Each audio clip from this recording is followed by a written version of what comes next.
Will Toor, thank you very much for joining us. We're really excited to have you. You lead the Colorado Energy Office and have done so for about 7 years. Could you tell us how you ended up in this role and how has it changed since you began back in 2019? Yeah, so I started as the director of the energy office when Jared Polis got elected, and he was elected on a platform of bold climate action and moving to 100% clean energy by 2040. At the time, I was working in the nonprofit sector, working on largely transportation electrification and transportation efficiency across the southwest U.S. But before that, had been in local government in Colorado for 15 years as a mayor and then county commissioner in Boulder, doing a lot of work in the energy policy space. And so it was a really exciting opportunity to sort of take those experiences and help shape policy at the state level. And I And guess, go ahead. the office really has evolved significantly. I would say largely because the governor has had such a strong focus on clean energy, and the energy office has been very much sort of in the middle of that. The that first year, the legislature passed sort of bold climate legislation, so for the first time adopted legislative goals for cutting economy-wide greenhouse gas emissions in half by 2030 and now net zero by 2050. And the governor really tasked the energy office with sort of convening state agencies and stakeholders and academic and industry groups to develop our greenhouse gas roadmap that was really the sector by sector um, map for how we could achieve those goals. And so the office has grown pretty significantly as we have sort of systematically worked on each one of the major uh, emitting sectors in the state: electricity, transportation, oil and gas, industrial emissions, and buildings. So, as Colorado has been making a ton of progress on all these different sectors and all these different goals, the federal government this year has taken a different approach, and there's just been, of course, unrelenting attacks on clean energy. And I'm curious, how is Colorado and your office in particular working to support the clean energy industry and continue to make progress on the energy transition? And I wonder, there's probably a number of things you can touch on, but the one thing that comes to mind at first is, in light of the big, beautiful bill, helping maybe clean energy developers access those federal tax credits before they expire next July. Yeah, that is a major focus for the state.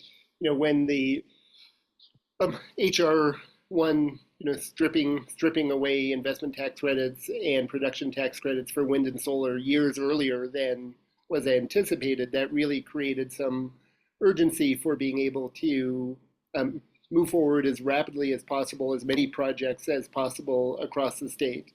The governor responded with a letter directing state agencies to focus on accelerating renewable projects, and that has translated into a couple of different things. One is to the extent that there are state regulatory approvals that are required.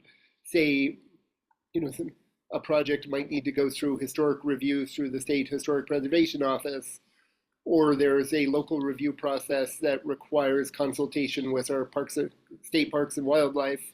There was a focus on accelerating those reviews and making sure that they're getting done in a timely fashion so that the state is not standing in the way of these projects. But another part to it was really working with our largest utility, Xcel Energy, and our Public Utilities Commission to accelerate procurement of renewables. So we were able to do a joint motion to our Public Utilities Commission that was approved by the PUC to create what we're calling a near-term procurement process that is allowing up to 4,000 megawatts of wind and solar and potentially several hundred megawatts of battery storage to go through an expedited procurement process that is designed to allow those projects to qualify, to get under construction in time to qualify for the federal tax credits in order to save consumers across Colorado literally billions of dollars. Yeah. And I know it's early so far, and there's still maybe, 9.5 months to go, but is this going as you had hoped thus far? So I think so. The PUC acted very quickly to approve this process. The utility very quickly got the RFP out there. I believe that they got a very substantial number of bids, and they are now in that evaluation process. So everybody seems to appreciate the urgency and the time constraints, and to be moving forward in a very efficient way. That's great to hear. Let's talk about EVs now. The federal tax credits, of course, ended at the end of September, but you recently announced that Colorado's EV rebates will start increasing on November 3rd. Could you tell us about that program and how it will help Coloradans access EVs? Yeah, we've been very excited about electric vehicles in Colorado, and consumers in Colorado are very excited about EVs. You know, over the last couple of years, I think, we've emerged as one of the top two EV markets in the country, along with California, and at times have had the highest market share in the nation. It's been pretty remarkable to just watch on the streets what it looks like over the last few months, as people were, I think, rushing to buy or lease vehicles before the end of the federal tax credit. I had the experience about a week ago of walking down the street and passing four new electric vehicles with temporary tags that were parked in a row. And it was just sort of randomly on the street. There wasn't like some EV event going on. So I think we see a lot of consumer demand. We're certainly concerned about the impact of the federal government, both removing the tax credits and removing a lot of support for domestic battery manufacturing and other things that would help to continue to drive down the price of electric vehicles. So one of the things that we've been able to do is announce a $3,000 increase in the value of our vehicle exchange program rebates. This is a program that's specifically targeted to low and moderate income Coloradans, that allows somebody who has an older, a more polluting vehicle, to essentially turn that vehicle in, kind of almost like cash for clunkers, and then get a rebate towards the new electric vehicle. That program previously was at a $6,000 rebate, and we are able to move it up to a $9,000 rebate as of November 3rd.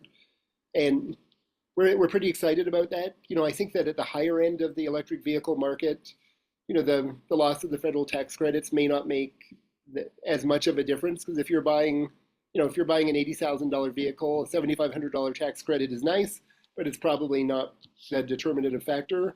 But for those folks who are, in the lower priced, in the market for those lower priced EVs, it could make a significant difference.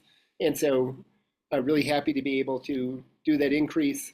And we still have a $3,500 state tax credit for essentially all electric vehicles, as well as a $2,500 additional state tax credit for low cost electric vehicles, those with an MSRP under $35,000. So low and moderate income Coloradans could still potentially get $15,000 of incentives to help them make that transition to an EV. And from what I was reading, it sounds like there was maybe flexibility in the budget somewhere to be able to offer this enhanced rebate starting next month. Yeah, so Colorado has transportation electrification enterprises that are funded by fees that were put in place back in 2021, that are fees on both transportation network company trips, so think of like Uber and Lyft trips, as well as on residential deliveries, so think of FedEx and Amazon, in order to help mitigate the impact that those trips have on air quality and on greenhouse gas emissions. There's a small fee that's assessed that is dedicated to support for moving to cleaner vehicles. And so we were able to use funds from those fees to increase the rebates. Last couple questions here, Will. Pretty straightforward. What's the biggest risk you've ever taken?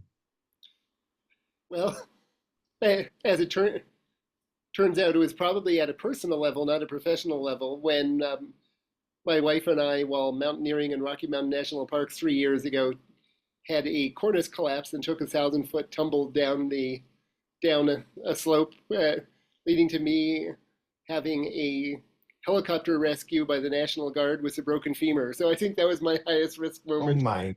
my goodness. That's not I don't know what I was expecting, but it wasn't that. Well, it seems like you're maybe okay now and have recovered mostly, I hope. Yeah, both my wife and I made full recoveries.